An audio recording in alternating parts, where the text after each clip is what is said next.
Thank you so much for inviting me to speak today. First, allow me to express my solidarity with everyone who continues to suffer and struggle with COVID-19. This pandemic remains difficult for many people and many countries throughout the world. As we seek to overcome COVID-19 and this wave that has come over many of us, we must remain alert, not just to the threat of a resurgence, but also to the dangers of returning to normal, because normal is what we do not want to return to. That normal of high carbon, that normal of resource intensive economies, that normal of unsustainable consumption and production. This way of life, long established in the developed world, did not just help bring about the pandemic upon our heads, it also brought about the three planetary crises: the crisis of climate change, the crisis of pollution, and the crisis of biodiversity and nature. We, as a global community, have not done enough to reverse these three crises. Despite the growing commitments of net zero commitments, the world is still officially heading for a temperature rise in excess of 3 degrees this century. Nature and biodiversity are in free fall in many parts of the world as we, humanity, hack away at the very foundations of what makes well-being and prosperity possible. And economic growth is leaving that toxic trail of pollution and waste in the air, in our land, and in the water. You know this only too well, since the Arctic has become the collection point for plastics and persistent organic pollutants produced everywhere. It's not too late to catch up, using science and solidarity as our guide and principle. And in 2021, we have an opportunity to do so in prioritizing a green recovery from the pandemic, in raising ambition for global meetings on biodiversity and on climate, these two COPs that will take place this year, in accelerating action to restore degraded land through the soon-to-begin UN Decade on Ecosystem Restoration. Iceland also has a chance to inspire and to drive action through its ongoing chairmanship of the Arctic Council. Iceland has shown that it is ready to take advantage of these opportunities. The latest example comes in the government proposal to spend over 60 million euros on green recovery measures, on forest conservation, on the rehabilitation of habitats, on green tourism. This is a great example for others to follow. So with all of this in mind, let's talk about those three themes that you will cover at this assembly. The first is climate change. Iceland is at the forefront of an ever-growing movement to keep the planet cool. Your climate strategy, including additional measures under development, could bring emissions in 2030 to 50% lower than what they were in 2005. You're doing this through the kind of measures we need to see more across the world. Electric cars, for example, enjoy now no import taxes and free parking in Reykjavik.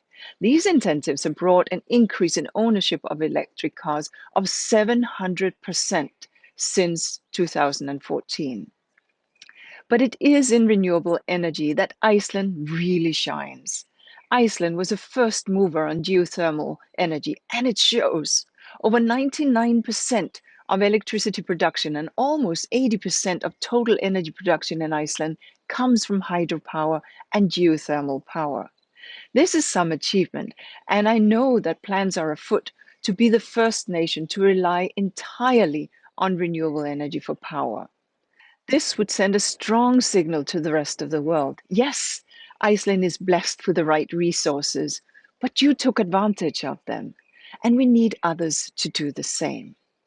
We all need to take advantage of every opportunity, starting with every nation turning to net zero commitments and turning them into stronger pledges ahead of the climate COP26 later this year and translating them into action. These pledges must also show solidarity through funding for adaptation and knowledge and technology transfer. Iceland has already shared its expertise on geothermal energy with East African nations, for example. I hope to see more of the same across the world.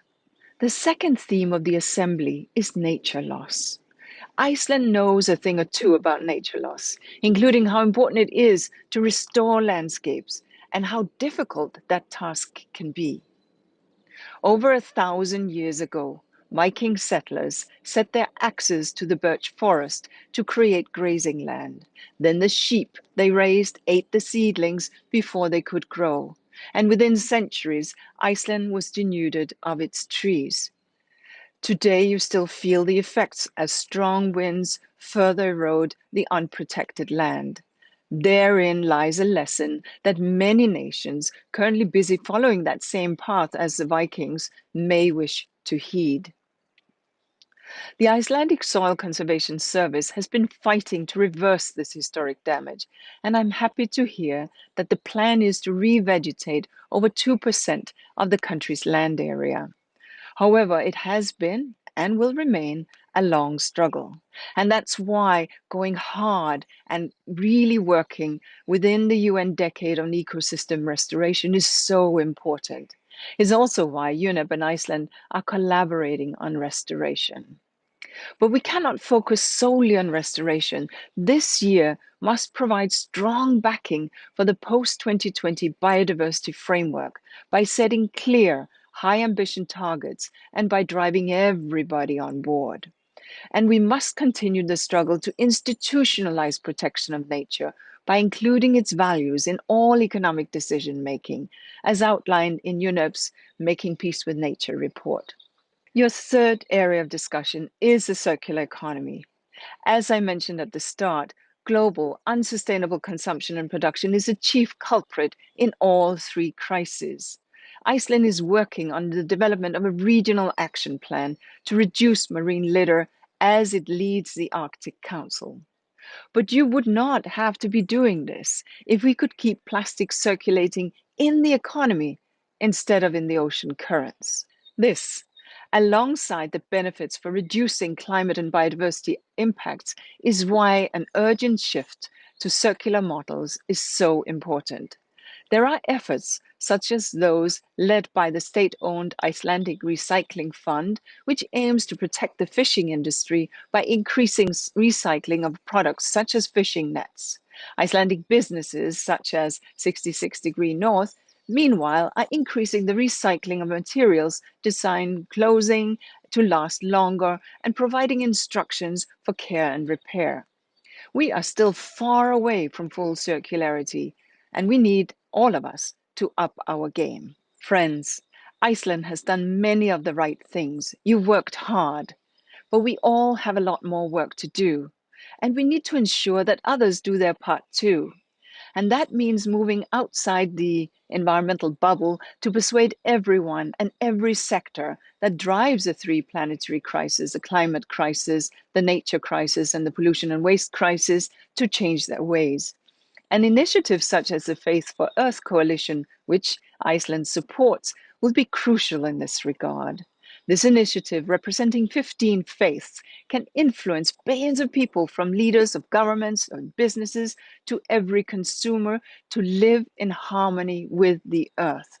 We at UNEP are deeply grateful for Iceland's consistent support to UNEP over the years, both as a member state and as part of the Nordic Council. Iceland can continue its leadership and good example. You can share your learnings from the ancient lessons on the consequences of deforestation to the modern lessons on maximizing the potential of renewable resources. You can lead through the remainder of your chairmanship of the Arctic Council. You can act based on science and based on solidarity, just as you have done with the COVID-19 pandemic, and you can make a big contribution to ending the three planetary crises. I thank you for allowing me to speak today at this important assembly. I wish you good luck in your deliberations, and I look forward to further strong collaboration between UNEP and Iceland. Thank you so much.